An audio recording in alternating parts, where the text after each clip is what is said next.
बिस्मिल्लाहिर्रहमानिर्रहीम। अस्सलाम वालेकुम। स्पोर्ट्स पेज में मिर्जा इकबाल बेग एक्सप्रेस न्यूज के नाजरीन को खुशामदीद कहता है। अब क्रिकेट ही क्रिकेट होने वाली है। पीएसएल और फिर उसके बाद न्यूजीलैंड की क्रिकेट टीम का दौरा पाकिस्तान, फिर पाकिस्तानी क्रिकेट टीम का दौरा श्रीलंका और फिर उसके बाद एशिया कप पाकिस्तान में होगा नहीं होगा, इस पर भी क्वेश्चन मार्क। और एशिया कप के बाद अक्टूबर में 50 ओवर्स का वर्ल्ड कप, इस हवाले से बहुत सारी डेवलपमेंट हो रही है। लेकिन पाकिस्तान क्रिकेट में जो डेवलपमेंट हुई है कि नजम सेठी साहब ने रमीज राजा की जगह एक 13 रुकनी मैनेजमेंट कमेटी के चेयरमैन का ओहदा संभाला है। आते ही उन्होंने कुछ तब्दीलियां की हैं, लेकिन ज्यादा तब्दीलियां शायद वो इस वजह से नहीं कर पा रहे कि उनको वो मैंडेट नहीं मिला है कि जो मैंडेट एक चेयरमैन का होता है। लेकिन बहरहाल अब जब ये दोबारा से आइन बहाल होगा पाकिस्तान क्रिकेट बोर्ड का, जो 2014 का आइन है, रीजन्स आ जाएंगे, इदारों को खतूत लिख दिए गए हैं, इदारे आ जाएंगे, तो फिर उस सूरत में पाकिस्तान क्रिकेट की बेहतरी की तवक्को नजर आती है। आज के शो में हम बात करेंगे कि पाकिस्तान क्रिकेट के निजाम को कैसे बेहतर किया जाए, क्या तजावीज है। पाकिस्तान का जो डोमेस्टिक स्ट्रक्चर है, जो खिलवाड़ बना हुआ है, उस डोमेस्टिक स्ट्रक्चर के हवाले से, फिर पिचेस के, अंपायर के हवाले से, पाकिस्तान क्रिकेट बोर्ड के मामलात के हवाले से, ये तमाम चीजें हम आज के शो में डिस्कस करेंगे। और आज के शो में हमारे साथ वीडियो लिंक पर इब्तिदाई 2 चंक्स में मौजूद होंगे पाकिस्तान, बल्कि पूरे प्रोग्राम में मौजूद होंगे पाकिस्तान के former test fast bowler Abdul Rauf, और उनके अलावा हम बात करेंगे पाकिस्तान के senior sports journalist Abdul Majid Bhatti से भी। तो यकीनन सबकी नजरें इस जानिब मरकूज हैं। अब्दुल रऊफ जो है वो पाकिस्तान को टेस्ट और वनडे मैचेस में रिप्रेजेंट कर चुके हैं, पाकिस्तान के चंद पढ़े लिखे क्रिकेटर्स में इनका शुमार होता है। इनसे हम गुफ्तगू के सिलसिले का आगाज करेंगे, लेकिन इससे पहले कि हम अब्दुल रऊफ से गुफ्तगू के सिलसिले का आगाज करें और वक्त जाया किए बगैर गुफ्तगू के सिलसिले का आगाज करते हैं, हमारे साथ मौजूद है पाकिस्तान के former test fast bowler Abdul Rauf, जिनका शुमार क्वालिफाइड कोचेज में भी होता है और पाकिस्तान के बड़े पढ़े लिखे क्रिकेटर्स में होता है। अब्दुल रऊफ को क्रिकेट की बड़ी नॉलेज है और क्रिकेट के हवाले से बड़ी लॉजिकल बातें करते हैं, इसलिए हम उन्हें अपने प्रोग्राम में मदऊ करते हैं। न सिर्फ हम मदऊ करते बल्कि दीगर चैनल्स भी अब्दुल रऊफ के तजुर्बे से इस्तेफादा करना चाहते हैं। हम इनसे गुफ्तगू के सिलसिले का आगाज करते हैं। अब्दुल रऊफ, सबसे पहले तो मैं इस तरफ आता हूं कि पाकिस्तान क्रिकेट बोर्ड ने चीफ सेलेक्टर का ऐलान कर दिया हारून रशीद का। अभी बकिया सेलेक्टर्स के नामों का ऐलान होना बाकी है। As a former test cricketer आप क्या समझते हैं, जो पिछला सिस्टम था जिसमें कि सूबाई एसोसिएशंस के कोचेज जो थे वो सिलेक्टर भी हुआ करते थे, लेकिन अब लग रहा है कि दूसरे सिलेक्टर्स आएंगे, इस हवाले से आपकी क्या राय है? इकबाल भी, जब तक सिस्टम स्ट्रांग नहीं होगा और स्टेबल नहीं होगा उस वक्त तक बड़ा मुश्किल होगा कि इस तरह के जो तजर्बात हम करते जाएंगे मगर उनका कोई फायदा नहीं होगा, क्योंकि इससे मेरा ख्याल है कि जो पाकिस्तान के यंगस्टर्स हैं, जो डोमेस्टिक प्लेयर्स हैं और जो इंटरनेशनल प्लेयर्स हैं, वही सफ़र करेंगे, क्योंकि बार बार की जो उखाड़ पिछाड़ होती है उससे जो सिर्फ प्लेयर्स होते हैं वही सफ़र करते हैं, क्योंकि जो जिनको बनाया जाता है मेरिट का तो यहाँ पर ख्याल नहीं रखा जाता, एजुकेशन यहाँ पर है नहीं और विजनलेस लोगों को लाया जाता है। और वो अपने मफादात के लिए और जो ज़ाती एजेंडा उसको आगे बढ़ाने के लिए उनके जो फैसले होते हैं वो बिल्कुल शॉर्ट टर्म उनके गोल्स होते हैं और बगैर विजन के वो फैसले करते हैं। तो इससे मेरा ख्याल है कि जो पूरा स्ट्रक्चर आपका सफर करता है, जब तक हम इस सिस्टम को स्टेबल नहीं करेंगे, आप इस तरह की जितनी भी चेंजिंग कर लें उसका कोई फायदा नहीं होगा। सिस्टम की आपने बात की, हारून रशीद साहब भी गुज़िश्ता 30 बरस से जायद अरसे से इस सिस्टम का हिस्सा है और मुख्तलिफ हैसियतों में वो अपनी खिदमात सर अंजाम दे चुके हैं। आप समझते हैं कि उनके तजुर्बे से इस मरतबा कोई फायदा उठा लेगा पाकिस्तान क्रिकेट बोर्ड? जैसे माजी में तो लोग फायदा नहीं उठा सके, हारून साहब को ही फायदा हुआ। देखिए, अभी भी वही फायदा उठाएंगे और इसीलिए मैं बात करता हूँ कि इनका पर्सनल एजेंडा होता है और अपने जाती मफादात के लिए काम करते हैं। सिस्टम उस वक्त स्टेबल होगा जब आपको जो लोग बार बार नहीं लाने पड़ेंगे, आप इनकी रिप्लेसमेंट तैयार करेंगे। आप पाकिस्तान क्रिकेट टीम में तो रिप्लेसमेंट की बात करते हैं, अगर कोई प्लेयर 2 या 3 मैच में उसका फेलियर हो जाता है तो आप बात करते हैं कि इसको रिप्लेस किया जाए और इसकी रिप्लेसमेंट पर अच्छे प्लेयर्स डोमेस्टिक से लाए जाएं। मगर जो पाकिस्तान क्रिकेट बोर्ड में लोग बैठे हुए हैं उनकी रिप्लेसमेंट आपके पास कुछ भी नहीं है। वो 30-30, 35-35 साल हो गए उनको इसी सिस्टम है और इसी सिस्टम को मजीद वो करप्ट करते जा रहे हैं और इसी के बोनाफाइड है, ना सिर्फ वो बोनाफाइड है बल्कि उनकी पूरी पूरी फैमिलीज हैं, उनके खानदान हैं, उनके दोस्त रिश्तेदार इस सिस्टम के साथ जुड़े हुए हैं। तो मेरा ख्याल है कि अगर पाकिस्तान की जो गवर्नमेंट है या प्राइम मिनिस्टर ऑफ पाकिस्तान है या जो गवर्निंग अथॉरिटीज हैं वो इस सिस्टम को बेहतर करना चाहते हैं और चाहते हैं कि पाकिस्तान का जो क्रिकेट का स्ट्रक्चर है वो स्क्वाश या हॉकी या कबड्डी की तरह बिल्कुल फ्लॉप ना हो जाए, तो फिर मेरा ख्याल है कि इन लोगों का भी इनको रिप्लेसमेंट तैयार करना पड़ेगा और जो बेहतर लोग हैं, एजुकेटेड है और न्यूट्रल लोग हैं, उनको आगे लाना पड़ेगा। अपने तजुर्बे की रोशनी बताइए, इस सिस्टम को बेहतर कैसे किया जा सकता है अब्दुल रऊफ? देखिए इकबाल भाई, सबसे बेसिक चीज तो ये है कि जब तक आप इलेक्शन नहीं करवाएंगे और न्यूट्रल और फेयर इलेक्शन जिसपे किसी किस्म की कोई इन्फ्लुएंस पाकिस्तान क्रिकेट बोर्ड का ना हो और जो इक़्तिदार है बिल्कुल नीचे जो लोग हैं उनको मुंतकिल किया जाए, जो लोकल बॉडीज हैं उनको स्ट्रेंथन किया जाए, वो फिर जब क्योंकि जो लोकल बॉडीज हैं, जो डिस्ट्रिक्ट के प्रेसिडेंट होते हैं, वो फिर जवाबदेह होते हैं जो अपने अपने क्लब्स होते हैं उनको, और जो वहाँ पे क्रिकेट का पूरा इंफ्रास्ट्रक्चर है उसको बेहतर करते हैं। उसके बाद जो रीजनल बॉडी इलेक्ट होती है तो वो डिस्ट्रिक्ट के वोट से वो बनती है और फिर जो रीजनल प्रेसिडेंट होता है वो जवाबदेह होता है अपने डिस्ट्रिक्ट को और नीचे ग्रास रूट लेवल पर। और इसी तरह जितने भी जो गवर्निंग बोर्ड आपका बनता है वो जो रीजन के सुदूर होते हैं वो उनमें से ही जो टॉप के लोग होते हैं वो 5 या 6 लोग गवर्निंग बोर्ड में जाते हैं और फिर गवर्निंग बोर्ड से चेयरमैन का इंतखाब किया जाता है। तो इससे एक पूरा जो सिस्टम है वो स्ट्रेंथन होता है। ग्रास रूट पर जब इक़्तिदार कन्वर्ट होता है तो फिर हर जो बच्चे को और हर जो क्रिकेट खेलने वाला और जो वो ग्राउंड मैन है उसको उसी के हिसाब से फिर फैसिलिटेट किया जाता है और वो फिर जो उनका जो एक आदमी होता है वो वहां पर मौके पर मौजूद होता है और वो कोई भी जो उनको कंप्लेन होती है या शिकायत होती है वो उस तक पहुंचा सकते हैं। मगर जब आप हड़ार के जरिए सिस्टम चलाते हैं तो फिर जो आपका सारा सिस्टम वो कन्वर्ट हो जाता है सिर्फ कज़ाफ़ी स्टेडियम में। तो वहां पर देखें कि आपके जो तिब्बी या बलोचिस्तान के इलाके हैं, जो कश्मीर के इलाके हैं, जो सिंध के इंटीरियर के इलाके हैं और जो स्वात के उधर कबायली इलाके हैं, उनके जो नुमाइंदे होते हैं उनकी बिल्कुल पहुंच वहां तक होती है नहीं कज़ाफ़ी स्टेडियम तक। तो उस वजह से पूरा जो आपका सिस्टम है वो कोलैप्स हो जाता है और फिर जो नीचे वाला जो आपका ढांचा होता है बिल्कुल वो जमीन बोस हो जाता है। जिस तरह आपने पास में देखा कि बार बार जो चेंजिंग हुई है तो उसकी वजह से जो आप बिल्कुल जो ग्राउंड थे, क्रिकेट की ग्राउंड डिस्ट्रिक्ट और क्लब लेवल पर बिल्कुल खत्म हो गया। क्लब क्रिकेट खत्म हो गई, स्कूल क्रिकेट खत्म कर दी गई और जो एक बहुत बड़ी तादाद थी जो 15 साल से 25 साल के यंगस्टर थे वो बिल्कुल सिस्टम से ही बाहर हो गए।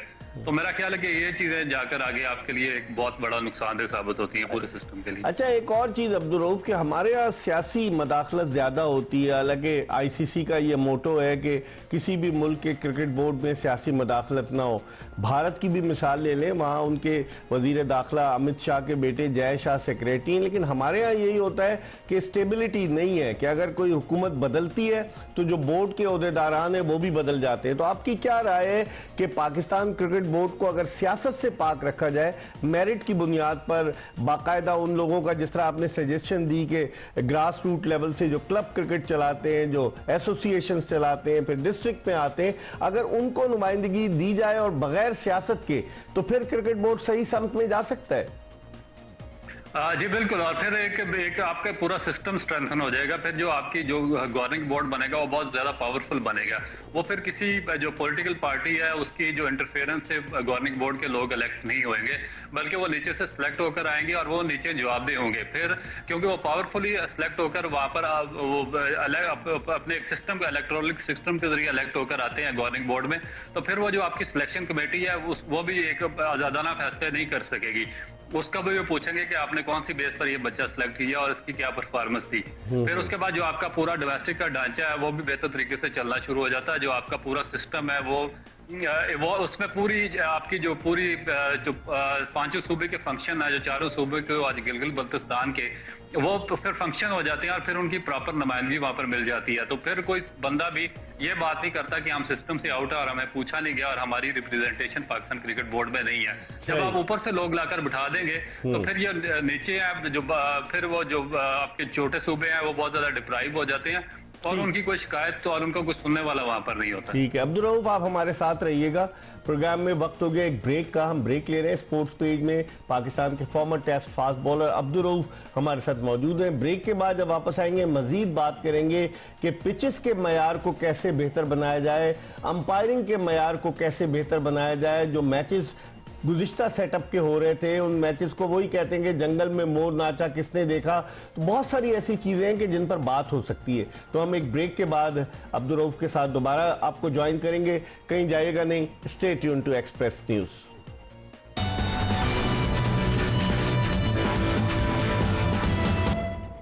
Welcome back after the break. आप देख रहे हैं स्पोर्ट्स पेज और स्पोर्ट्स पेज में हम क्रिकेट की बात कर रहे हैं, क्रिकेट के हवाले से कि पाकिस्तान क्रिकेट को कैसे बेहतरी की समत की तरफ गामजन किया जा सके। और गुफ्तगू के लिए हमारे साथ वीडियो लिंक पर लाहौर से मौजूद है पाकिस्तान के former test fast bowler Abdul Rauf. इनसे गुफ्तगू के सिलसिले को मजीद आगे की तरफ बढ़ाते हैं। जी अब्दुल रऊफ, पहले तो आप सिस्टम की बात कर रहे थे, आपने बड़ी अच्छी सजेशन दी कि निचले लेवल से लोग आएंगे, अकाउंटेबिलिटी होगी सिलेक्शन कमेटी की, तो यकीनी तौर पर मामलात और ज्यादा बेहतर हो जाएंगे। अब आप ये बताइए कि जो हमारे यहाँ पिचेस का मयार है, साबिका चेयरमैन कहते थे कि जी पिचेस नहीं बना पा रहे हैं 75 साल में, फिर उसके अलावा डीमेरिट पॉइंट्स भी मिले, अब वापस हो गया है रावलपिंडी क्रिकेट स्टेडियम को जो डीमेरिट पॉइंट मिला।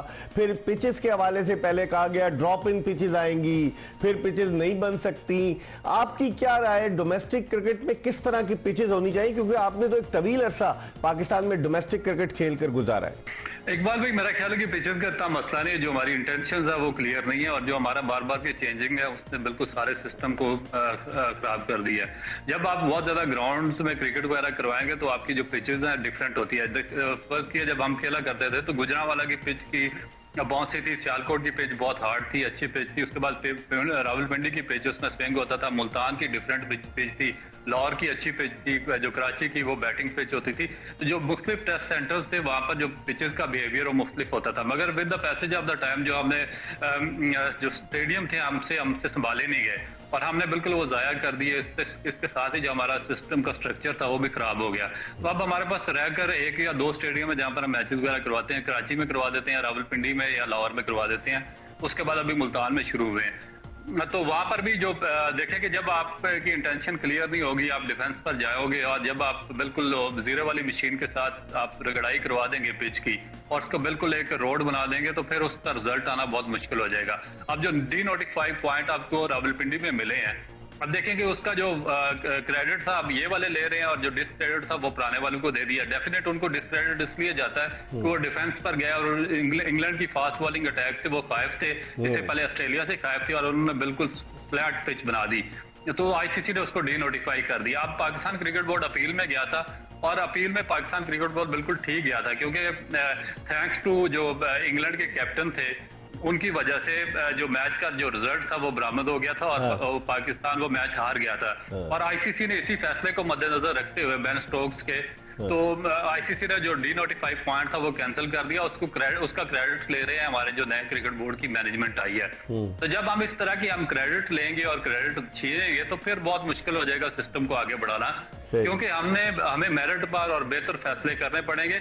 जब आप बोल्ड क्रिकेट खेलेंगे तो फिर हम बिल्कुल हम जीरो वाली मशीन नहीं फेरेंगे, फिर हम थोड़ी सी ग्रास रखेंगे पिच के ऊपर, और जब ग्रास होगी तो फिर आपकी जो पिच है वो स्पोर्टिंग बनेगी और दोनों टीमों को इक्वली मदद मिलेगी और लोगों को भी बेहतर खेल देखने का मौका मिलेगा। तो ये मेरा ख्याल है कि जब आपकी इंटेंशन ही क्लियर नहीं हुआ तो फिर इसी तरह की पिचेस वगैरह बनती रहे। अच्छा, आपने डोमेस्टिक की बात की, हम डोमेस्टिक में ग्रेस की बॉल से खेलते हैं या कोकाबुरा की, और कोकाबुरा की अगर बॉल से हम इंटरनेशनल क्रिकेट में जाते हैं तो बड़ी मुश्किल होती है हमारे बॉलर्स को। आपकी क्या राय है? आप तो फास्ट बॉलर हैं, आप तो ज्यादा बेहतर बता सकते हैं। देखिए इकबाल भाई, ये जो हालात होते हैं उनके मुताबिक बॉल को एडजस्ट किया जाता है, क्योंकि आप देखें कि ऑस्ट्रेलिया में कोकाबुरा से खेला जाता है, इंग्लैंड में ड्यू की बॉल वो ड्यू की बॉल से खेला जाता है, इंडिया में देखें किसी और बॉल से, और पाकिस्तान में हम ग्रेस की बॉल से खेलते थे। तो जब तक हमारे जो बैट्समैन थे वो ग्रेस की बॉल के साथ खेलते रहे, थोड़ी सी स्पोर्टिंग पिचें थी, तो हमें सईद अनवर, सलीम मलिक, जावेद मियांदाद और मोहम्मद यूसुफ, यूनुस खान इस लेवल के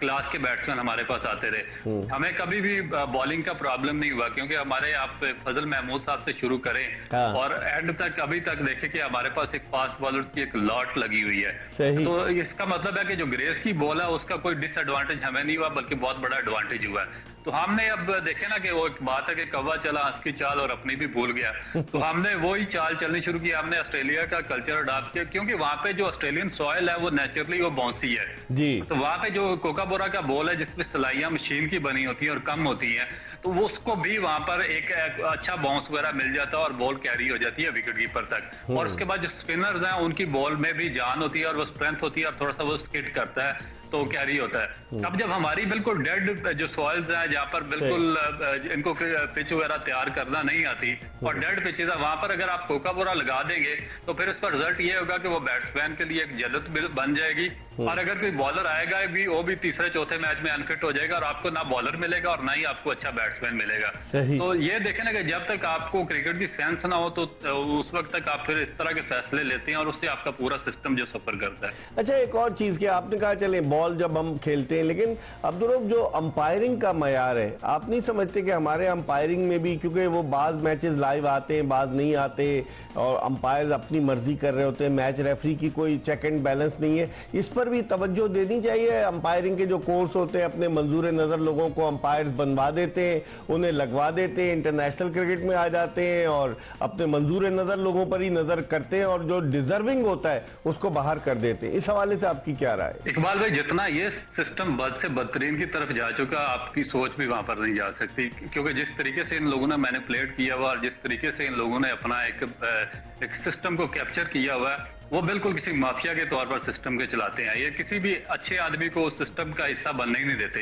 ये एक पार्टियां बनी हुई हैं, एक क्लब के लोग हैं और एक ही जगह पर इकट्ठे हुए हैं और ये मैनिपुलेशन ऊपर चेयरमैन लेवल से नीचे तक चलती है। वो इनको अपॉइंट करता है और उसके आगे ये लोग भी पूरा अपना खेल खेलते हैं नीचे पूरे पाकिस्तान के इलाकों में। वहां पर ये अंपायर से ही अपनी मर्जी के रिजल्ट लेते हैं। अंपायर से जो गवर्निंग बोर्ड का मेंबर स्ट्रांग होगा वो अपनी मर्जी के अंपायर लगवाएगा और उससे अपनी मर्जी के रिजल्ट लेगा। जिस टीम को रेलीगेट करना होगा वहां पे अपनी मर्जी के सिलेक्टर भेजेंगे।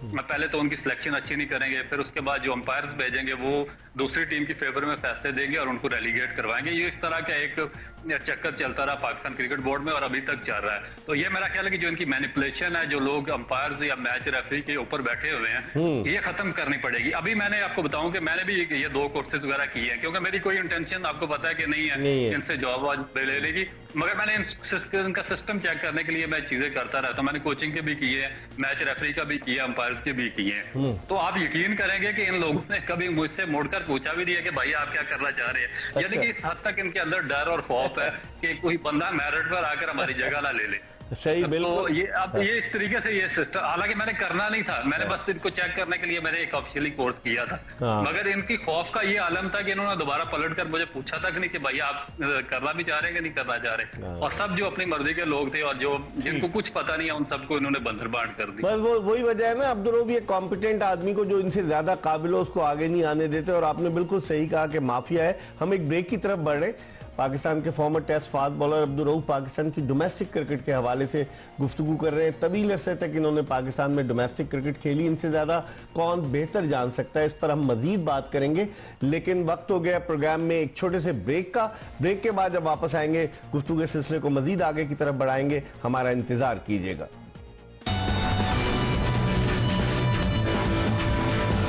सिस्टम नहीं बनाएंगे कि किस प्लेयर को किस फॉर्मेट में कितने दिन खेलना है। हाँ। अब ये प्लेयर अपनी मर्जी से लीग खेलते हैं, जब पीसीबी बुलाती है तो ये फिर एजेंट्स इनको प्रेशराइज करते हैं कि आपको माली नुकसान हो रहा है। तो बेसिकली हमारे यहाँ कोई कायदा कानून तो है नहीं, हर बंदे के लिए अलग कानून बनाया हुआ है। तो जब तक ये सिस्टम बनेगा नहीं, इस तरह की कहानियां हमें बार बार सुनने को मिलेगी। ठीक, अब्दुल रऊफ, जिस तरह माजिद भट्टी कह रहे हैं कि अब प्लेयर्स जो है वो पाकिस्तान क्रिकेट बोर्ड से ज्यादा ताकतवर हो गए।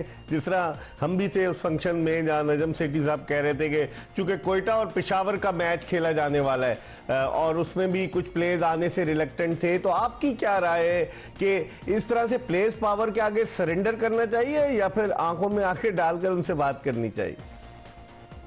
इकबाल भी बिल्कुल ठीक कहा माजिद भाई ने, और मेरा ख्याल है कि सरेंडर या आंखों में आंखें डाल के बात नहीं है। जब तक आपका स्टेबल नहीं होगा पाकिस्तान क्रिकेट बोर्ड और इस तरह की अखाड़ पिछाड़ जारी रहेगी उसमें, तो तब तक फिर इस तरह की चीजें आती रहेगी। आप ना तो कोई स्ट्रांग एडमिनिस्ट्रेटर बना सकते हैं और ना ही स्ट्रांग फैसले लिए जा सकते हैं, क्योंकि जिस तरीके से जिस म्यूजिकल चेयर की तरह से पाकिस्तान क्रिकेट बोर्ड को चलाया जा रहा है, तो इसका जो आगे फ्यूचर है वो बहुत ही डावाडोल नजर आ रहा है। जिस तरह आपने स्क्वाश और हॉकी को तबाह कर दिया, तो आगे आप पाकिस्तान क्रिकेट को भी उसी डगर पर लेकर जा रहे हैं। तो जो हमारे अरबाब इख्तियार हैं, जो हमारे प्रेसिडेंट है, प्राइम मिनिस्टर साहब है, उनको मेरा ख्याल है कि ये चीज देखनी चाहिए कि पाकिस्तान अगर आपने क्रिकेट भी आपके हाथ से निकल गई तो आपकी यूथ कहां पर खड़ी होगी। आपकी आबादी तो देखे 25 से 27 करोड़ आपकी आबादी है और सिर्फ एक गेम का आपका फ्यूचर बाकी है। तो अगर उस गेम को भी आपने अपने इस तरह के फैसलों से कौम के हाथ से निकाल दिया, तो फिर हमारी एक बहुत बड़ी जो यूथ की तादाद है पहले ही नेगेटिव एक्टिविटीज की तरफ जा रही है, तो फिर मजीद उसको रोकना आपके लिए बहुत ही नामुमकिन हो जाए। ठीक है अब्दुल रऊफ, आप भी हमारे साथ रहिएगा और अब्दुल माजिद भट्टी आप भी हमारे साथ रहिएगा।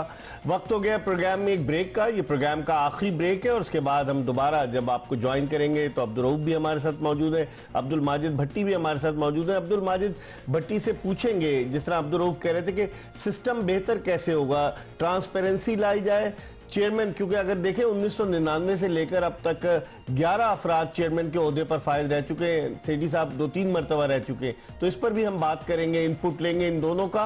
कहीं जाइएगा नहीं, हमारा इंतजार कीजिएगा, हम जल्दी आपको दोबारा ज्वाइन करेंगे।